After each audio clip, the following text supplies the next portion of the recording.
किसी से भी दुश्मनी निकालने के लिए उसके गाल पे एक तमाचा मार लेना चाहिए, लेकिन उसके पेट पे, उसके रोजी रोटी पे कभी भी लात नहीं मारना चाहिए। दोस्तों, आप सभी लोग जानते हैं कि आजकल जो है हमारे गोरखपुर क्षेत्र में या फिर हमारे यूट्यूब के क्षेत्र में ऐसा हो रहा है कि किसी को कुछ बोल देने पे, किसी से थोड़ी सी दुश्मनी कर लेने पे पता है क्या हो रहा है? सीधा चैनल डिलीट, सीधा चैनल पे टारगेट किया जा रहा है। आप लोगों को पता होगा कि शबनम का जो है चैनल डिलीट हो चुका है, और एक नहीं दोनों उसका चैनल जो है डिलीट हो चुका है। हालांकि शबनम बहुत ज़्यादा रो रही है, गिड़गिड़ा रही है, माफ़ी तक बेचारी मांग रही है मासूम सी बच्ची कि हमको माफ़ कर दीजिए, चाहे जो कोई भी मेरे साथ ऐसा किया है हमारा चैनल वापस दे दीजिए। लेकिन नहीं। और दोस्तों, पता है क्या होता है? अगर हम किसी के साथ दुश्मनी कर लेना और बीच में कोई तीसरा नुकसान पहुंचाए हमको तो क्या हुआ, लेकिन पब्लिक या फिर हम टारगेट उसी को करेंगे जिससे हमारी दुश्मनी है। भले ही रजनी चैनल डिलीट की है, करवाई है कि नहीं करवाई है, ये कोई नहीं जानता है। आप भी नहीं जानते, हम भी नहीं जानते हैं। लेकिन पब्लिक क्या बोल रही है कि ये रजनी कौशल का काम है, रजनी कौशल का ही किया धरा है, उन्होंने ही शबनम का चैनल डिलीट किया है या फिर करवाया है। जबकि रजनी कौशल अपने वीडियो में साफ साफ बोल रहे हैं, साफ साफ इनकार कर दे रहे हैं, मानने के लिए तैयार नहीं कि हमने ऐसा कुछ नहीं किया है। क्योंकि दोस्तों, हम चैनल उसका जो मतलब पासवर्ड जो भी कुछ है अपना चेंज कर ली थी, उसके पास था। और राबित कि हम दोनों के बीच में ये आपस की लड़ाई चल रही है, मैटर चल रहा है, तो इसमें बीच में कोई हो सकता है, कोई तीसरा मौके का फ़ायदा उठा ले और बदनामी हमारी हो। तो यही सारी दिक्कत है दोस्तों। और हम किसी को भी हम कह नहीं सकते हैं, हम भी ये कंफर्म नहीं कह सकते हैं कि हाँ ये काम रजनी और कौशल का ही है, क्योंकि दोस्तों कोई सबूत नहीं है, कोई सबूत नहीं है। और हम बिना जाने बिना सोचे किसी पे इल्ज़ाम भी नहीं लगा सकते हैं। और ऐसा हो सकता है दोस्तों जब एक दूसरे में, क्योंकि आप लोग देखें कि जब उधर राधा और क्या बोलते हैं राधा राज का चैनल डिलीट हुआ था, एक बार रजनी कौशल का भी चैनल गायब हुआ था, तो क्या हुआ था? सब कहाँ पे गया था? सारे लोगों को टारगेट किए थे किसी और को, लेकिन जब सच्चाई सामने आई तो चोर कौन निकला? चैनल डिलीट करने वाला कौन निकला? कोई और निकला। तो इसीलिए किसी को हम नहीं ऐसा कह सकते हैं। लेकिन दोस्तों, चाहे जो कुछ भी, जो कोई भी शबनम का चैनल के साथ इतना बड़ा मजाक किया है, खिलवाड़ किया है, उससे मेरा हाथ जोड़ के यही रिक्वेस्ट है कि आप प्लीज़ शबनम के आप लोग शबनम के चैनल को आप लोग वापस कर दीजिए। डिलीट जो करवाए हैं, जो किए हैं, उसके चैनल उसके पास चला जाना चाहिए। क्योंकि दोस्तों, आप जो लोग यूट्यूब क्षेत्र में सोशल मीडिया पे काम करते हैं ना, वो जानते हैं कि एक चैनल को खड़ा करने में कितना मेहनत लगता है, दिन रात एक करना पड़ता है। आजकल एक बच्चे को पालना आसान है, एक बच्चे को जन्म देकर पालना आसान है, लेकिन यूट्यूब चैनल खड़ा करना आसान नहीं है।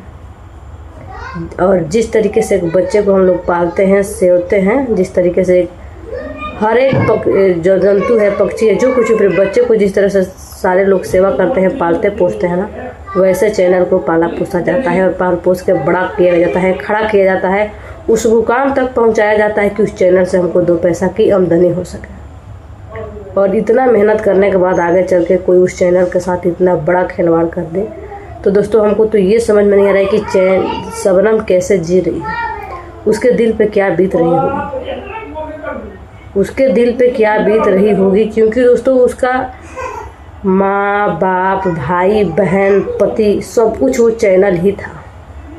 क्योंकि शबनम के आगे पीछे कोई नहीं है, ना माँ है, ना बाप है, ना भाई, ना बहन, ना भौजाई, ना पति। अनाथ लड़की है, गरीब लड़की, अनाथ लड़की।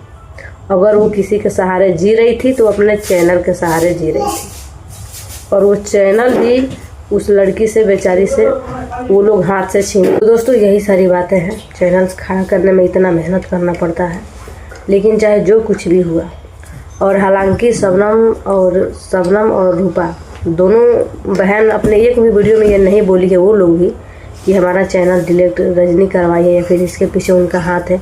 लेकिन शक तो हर किसी का वहीं पे है, कोई भी करेगा। जाहिर सी बात है कि अगर हमारा और आपका दुश्मनी चल रहा है तो हमारे साथ कोई भी ऐसी घटना घटती है ना, तो हमारा शक आप ही पे जाएगा। दोस्तों, मान लीजिए कैसे मतलब कितना रो रही है दोस्तों, बहुत तकलीफ़ हो रही है। और रोने की बात ही है, मान लीजिए कोई धंधा करता है, कहीं पे कोई दुकान खड़ा करता है और उस दुकान में से अगर सामान चोरी हो जाती है तो वो बात तो चलता है, लेकिन अगर दूसरे दिन इंसान जाए अपने दुकान पे और उसका दुकान ही वहाँ से गायब हो जाए तो उस इंसान के दिल पे क्या बीतेगी।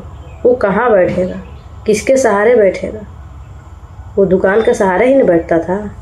तो कुछ ऐसा ही शबनम के साथ हुआ है। शबनम अगर कहीं पे भी है, देखिए दोस्तों, इस ज़माना में किसी का कोई नहीं है। जब खून बहन बहन की नहीं हुई, खून का रिश्ता जब दुश्मन बन जा रहा है, तो शबनम तो अपनी मौसी के घर पे है। अगर हम ये नहीं बोल रहे हैं कि वो लोग पैसा के लालच में रखे हैं, लेकिन फिर भी दोस्तों शबनम का इतना तो अंदर से था ना, इतना अकड़ था, इतना अंदर विश्वास था कि भाई हमारा चैनल है, हम कमा सकते हैं, खा सकते हैं, और ना ही बेचारी के पास रहने के लिए घर है। उसी चैनल के सहारे शबनम ने इतना सपना देखा था कि हम कमाएंगे तो ये करेंगे, वो करेंगे, एक अच्छा सा घर बनाएंगे, ज़मीन खरीदेंगे, अपना शादी करेंगे, दहेज देंगे। लेकिन पल भर में, एक रात में लोगों ने उस शबनम के सपना को चूर चूर कर दिया। क्यों ऐसा लोग करते हैं हमको समझ में नहीं आता है। हम यही कहेंगे कि चाहे जो कोई भी उस चैनल को डिलीट करवाया है, जो भी करवाया है, उस चैनल को वो लोग वापस कर दे। चाहे वो रजनी हो, कौशल हो, चाहे कोई और बीच में बिचौनिया कोई तीसरा उसमें, क्योंकि शबनम का चैनल के अलावा इस दुनिया में कोई नहीं है। उसका माँ बाप भाई बहन सब कुछ वही है। तो चलिए दोस्तों, इस ब्लॉग को हम यहीं पे समाप्त करते हैं और आप लोगों से मिलते हैं अगले ब्लॉग में। ब्लॉग अच्छा लगे हो तो लाइक शेयर कमेंट ज़रूर कीजिएगा।